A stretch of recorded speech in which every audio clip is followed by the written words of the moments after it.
Uy, kaibigan! Bakit ka andito? Alam ko na. Gusto mo rin bang malaman kung paano at kung ano ang mga iba't ibang tutorial online? Kung ganoon ay nandito ka sa tamang channel mga kaibigan. So in this channel is nagtuturo ako ng mga iba't ibang mga tutorial online. So ito po kaibigan. Ayan. So dito po, tuturuan ko po kayo kung paano po mag-withdraw ng ating mga affiliate income or affiliate na kinita po natin. Ayan. So dito po, tuturuan ko po kayo kung paano yan gawin. So first, punta tayo sa ating mga TikTok. Ayan. So, dito sa TikTok, punta naman tayo dito sa ating profile. Ayan. Dito po sa profile, punta tayo dito. Ayan. Ayan. Dito lang po sa ating profile. So, dito po, ito po yung aking TikTok affiliate. Ayan. So, medyo matagal-tagal na po ako ng TikTok affiliate. Dito po. At dito po, makikita po natin dito sa ating mga products. Ayan. At dito naman po yung ating mga video po. So, ayan. So, flex ko lang po yung aking TikTok affiliate. Ayan. So, bago pa lang po ako sa TikTok affiliate ko. Dito po, papakita ko po sa inyo yung aking income. Kung magkano na po. Ayan. So, dito sa profile, dito na po tayo pumunta sa ating mga 3 dot line. Ayan. So, dito sa 3 dot line. So, ito po yung scene kung sino po yung tumitingin sa ating account. Ayan. Yung scene na yan. So, dito tayo sa 3 line. Ayan. So, dito po tayo sa ating 3 line. Ayan. So, dito sa line, dito na po tayo sa ating creator tools. Ayan, so dito po nakalagay yung mga kung paano kumita dito sa TikTok. Ayan, so dito po lahat sa creator tools nakalagay. At dito naman po is, ito po yung aking analytics ngayon. Ayan, yung aking analytics. So, dito po, so next po is dito po tayo pumunta sa ating TikTok shop. Ayan, so TikTok shop creators. Ayan. So, dito po tayo.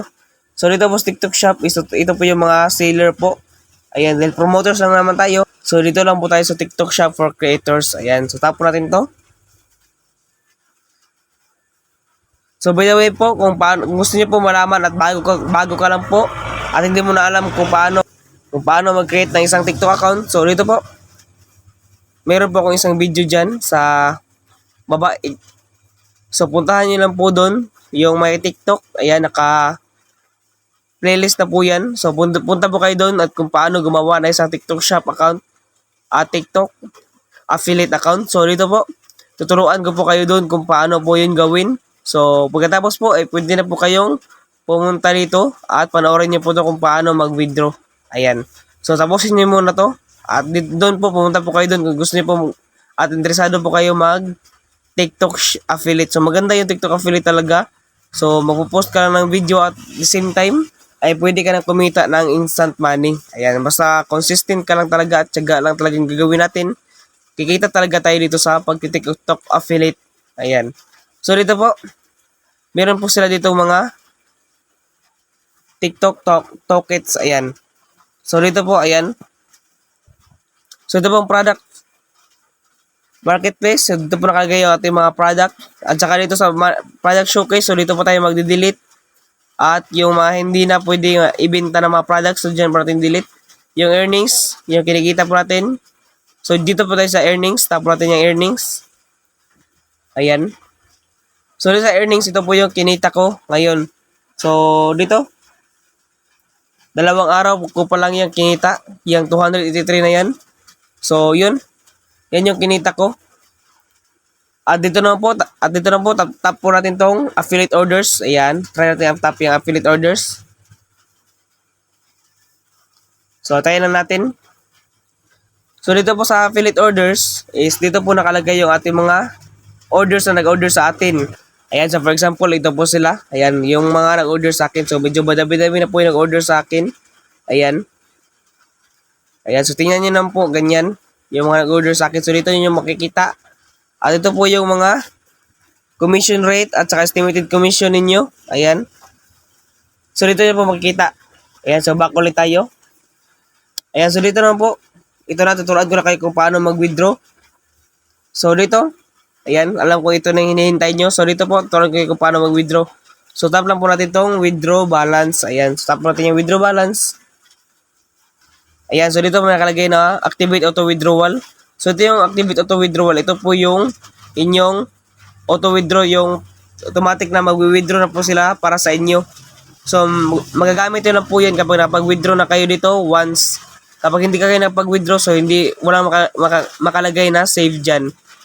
Yan, so dito po, meron po ditong withdraw na auto-withdraw or manual withdraw. So, dahil bago ka pa lang at hindi mo pa alam kung paano, sa manual withdraw tayo. Para maturo ko sa inyo step by step po. Ayan. So, tap lang po natin itong add. Ayan yung add. Ayan. So, dito po step by step. Dito po nakalagay yung ating number. So, tap lang po natin yung number natin. Gcash number po natin dyan ha. Yung active po na Gcash number natin. At dito na po yung authentication code. Ayan. Ayan po. At pagkatapos po is mapupunta po kayo dun sa ating bind account po. Ayan. Ayan. At pagkatapos po is isave nyo lang po yung inyong withdrawable. So, sundin nyo lang po yung step by step dun. Ayan. So, dito po. Nakalagay na po sa akin yung aking Gcash. Ayan. So, dito po siya nakalagay. Ayan. So, pwede nyo po siya i-change. Kung gusto nyo po, kung meron kayong bagong Gcash. So, pwede nyo po i-change dyan. So, dito. Ito yung aking primary. So, ito yung pinakauna ko pa lang po. Ayan. So, primary lang po siya. Ayan po. Ayan po. So, pagka-change nyo po dun is, doon po nakalagay yung ating auto withdrawal. So, doon po sa ito auto withdrawal is pagka-bind nyo po ng account.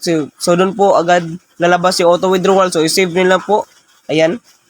Ayan po. So, na-save ko na po pala yung aking auto save withdrawal. Ayan. So, yung aking auto withdrawal. So, na-save ko na po yan. So, yun. Withdraw na po. So, antayin ko na lang po ng 1 day po yung aking payout po na 200. So, lahat po pini-out ko pala doon kasi auto withdrawal po pala yun. So, pasensya na hindi ko na palawanag sa inyo ng maayos. So, dito po may nakalagay po na note po. Ayan. Yung nakalagay po na note. Your balance will only be withdrawal automatically when it exceeds to 10 pesos. And so, your primary bank account must be valid. So, ayan. So, hindi ko na malayan. So, meron kasing bago ditong kay TikTok. Ayan. So, ito pala yung bago auto withdrawal na yan. So, dito kapag makapag-withdraw lang kayo once. So, ito na po yung lalagay. Auto withdrawal na po siya. Ayan. So, pasensya na. Hindi ko talaga nang malayan. So, dito po. Ayan. So, antayin ko na lang po yung aking withdraw na 280 pesos. Ayan.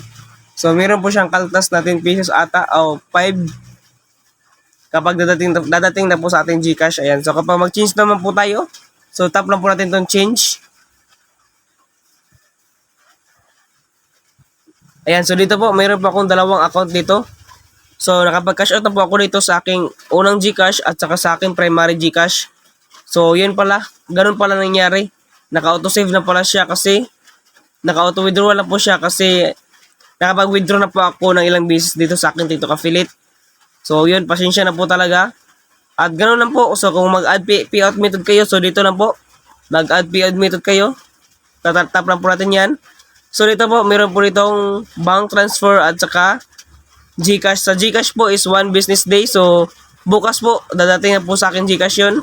At saka sa bank transfer naman po is 3 to 6 business days po. Ayan. And pagkatapos po is, yung minimum withdrawal naman sa bank is 10 pesos. Ganun pa rin sa Gcash, 10 pesos. At saka yung maximum is 100,000 pesos. At saka dito naman po sa withdrawal is 25,000 pesos lang po yung sa bank transfer po. So, yun lang po yun. So, pili lang po kayo Gcash or bank transfer. Kung saan kayo preferred. Ayan, so ganun lang po dito mag-withdraw kang TikTok affiliate. So, meron na po siyang bagong update po. Pasensya na. So, hindi ko po napaliwanag maayos. So, yun. Ganun lang po.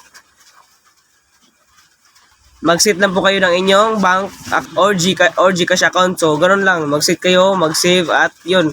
So, pwede na po yung cash out. So, yan lang po. Antayin na po natin ng ilang business days po. So, 1 day lang po talaga sa Gcash. So, bukas dadating na po yun sa aking account. So, yun lang po. At sana'y nakatulong ako dito sa video na to. So, pasensya na. Hindi ko po na vlog ng maayos. So, yun. Sana nakatulong pa rin ako sa inyo. And, thank you po sa panonood. And God bless. So, this is the end of our video. Ayan. Kung andito ka pa rin hanggang ngayon mga kaibigan, ay alam ko nagustuhan mo itong video, kaya I hope nakatulong to sa inyo mga kaibigan. Ayan, sa little video natin yung tutorial at ngayon.